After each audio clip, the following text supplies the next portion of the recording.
D'abord, Anna avait erré sur le cargo, indifférente à tout, sursautant quand on la regardait. Maintenant, cela allait mieux. Elle sentait le sang affluer à ses tempes. Ses mots étaient aussi plus prompts à s'échapper d'elle.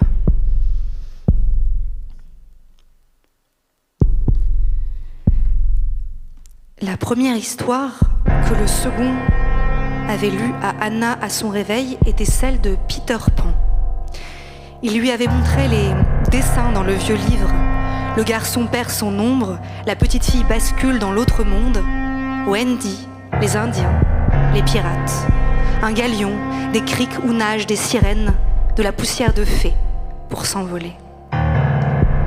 Une société sans loi, au temps immobile. Une phrase l'avait particulièrement frappée. Ce sera carrément une grande aventure de mourir. Ses cris quand elle ferme les yeux, ils inondent les cales du bateau du capitaine ennemi de Peter, font trembler ses mains, couvrent le tic-tac de l'horloge laissée dans le ventre du crocodile. Ici, comme sur l'île du pays imaginaire, rien ne laisse présager que le temps passe. Les heures se succèdent sans fracas, 24 font une journée, la nuit remplace le jour.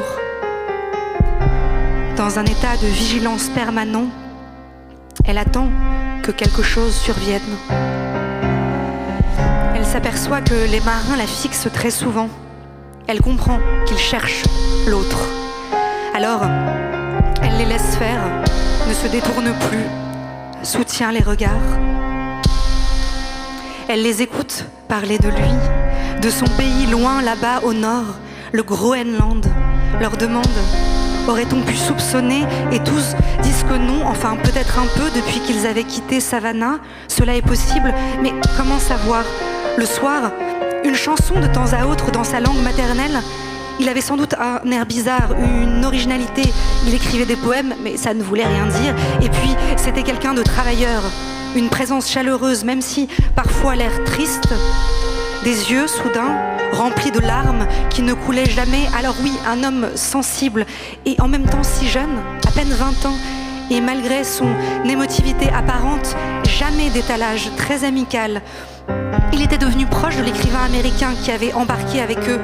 Peter, voilà, tué dans la cabine qu'il occupait.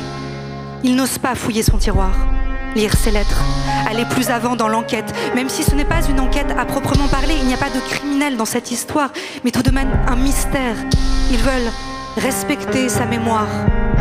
C'est ce qu'ils disent. Et Anna frémit en entendant ce mot de mémoire. Il est vrai que l'on se doit de respecter la mémoire des disparus, et alors elle se demande ce qu'il y aurait à honorer si elle disparaissait, elle. Sans doute rien, seulement une forme à chasser de la vue, une fumée rapidement dissipée.